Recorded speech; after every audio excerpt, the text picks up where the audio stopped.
There's a sea in my bedroom. Look, this little boy's lying on his bed. It looks like he's put his hands already in the ocean. To sail. Maybe. There's a sea in my bedroom. David was frightened of the sea. It was a huge, wet monster that gobbled him up, knocked him over, and it turned him upside down. He didn't like the sea. Not at all. Not one little bit. Looks like he's running away. Wave. Yeah, it's a big wave, that one. Yeah. But he liked collecting shells.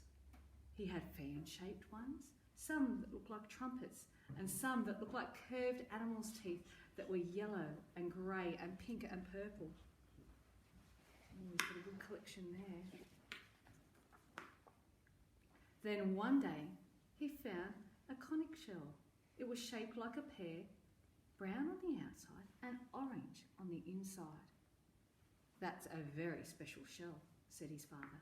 If you put it against your ear, you can hear the sea inside.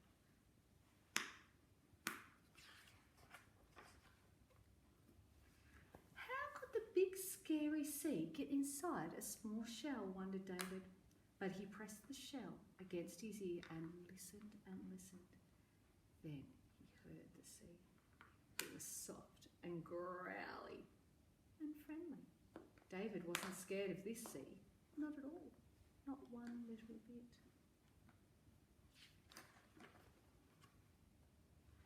He took the shell to his bedroom and put it on the chair next to his bed. Oh, he could feel sorry for the sea. It couldn't enjoy being trapped inside that shell. Perhaps he could let it out just for a little while.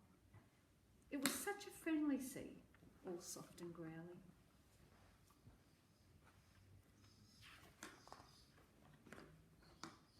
He stroked the shell and whispered, "Come out, sea, come out, I won't hurt you."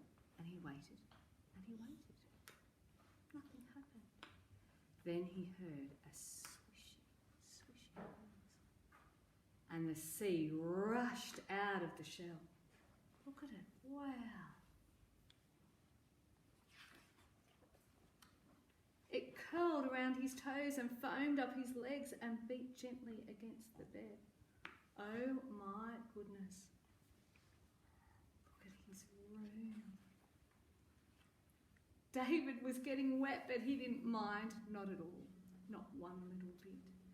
He flopped down in the water and he kicked his legs and splashed. He rode in his toy box and floated on his back and did somersaults. 1, 2, 3. All around his toys bobbed in the water, his red tugboat, his yellow wooden duck, and his blue striped seaplane. Look, it even looks like his gumboots are in there too. And a yo-yo, goodness me. It's seaweed. Oh, look at his face. He looks so happy. He scooped up handfuls of foam and the bubbles disappeared quickly in his hand. He laughed and he laughed and he laughed.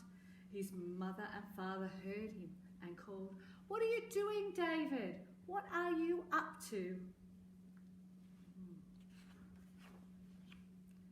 David jumped into the waves, then came up for air and shouted, "Mum, Dad, there's a sea in my bedroom. I'm jumping in waves and I'm getting all wet." My goodness, he is all wet. Is his pajamas or his clothes? I don't know. They look like his clothes, don't they? He looks like he's wet from head to toe. "A sea in his bedroom?" said his father. "A sea in his bedroom?" said his mother. "What is he doing?" They opened the bedroom door and peeked in. There was David, swimming on the floor, with all his toys around him.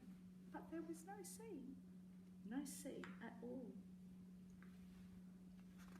He was dreaming about it. He might be, I think. David sat up.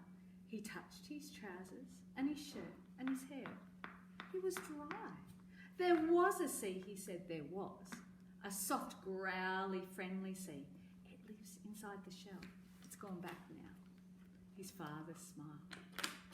It's not a real sea, he said. It's just the noise the shell makes when you put it against your ear.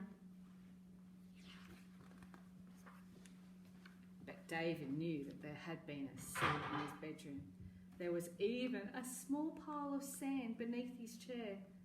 Look there, he said. Look there. I'm going to keep it always, and I'm going to put the sand into a jar.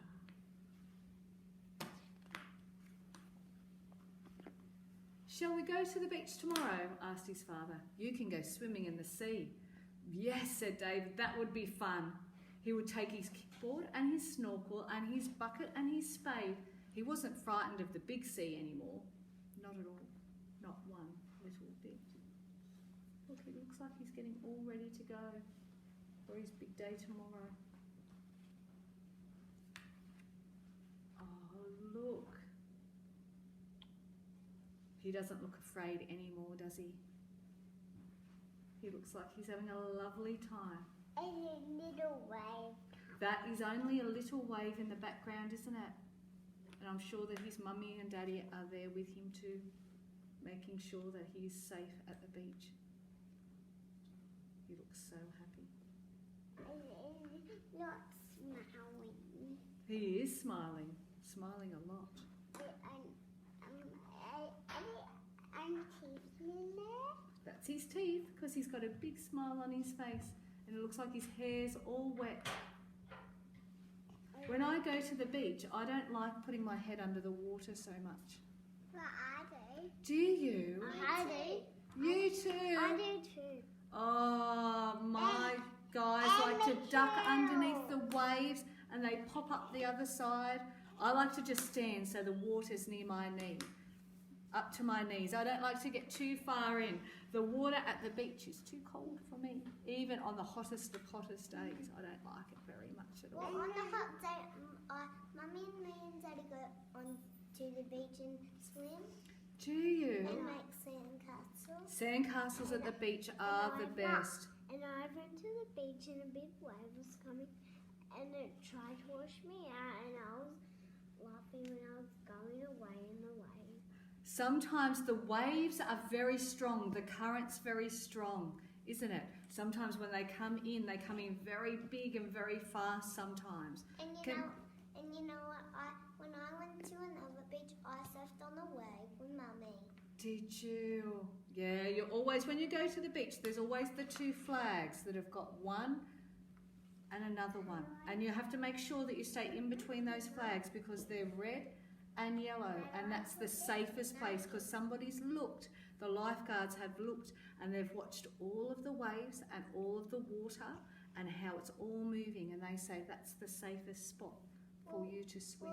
Well, I haven't seen them on the real beaches that I go on to. They aren't on there.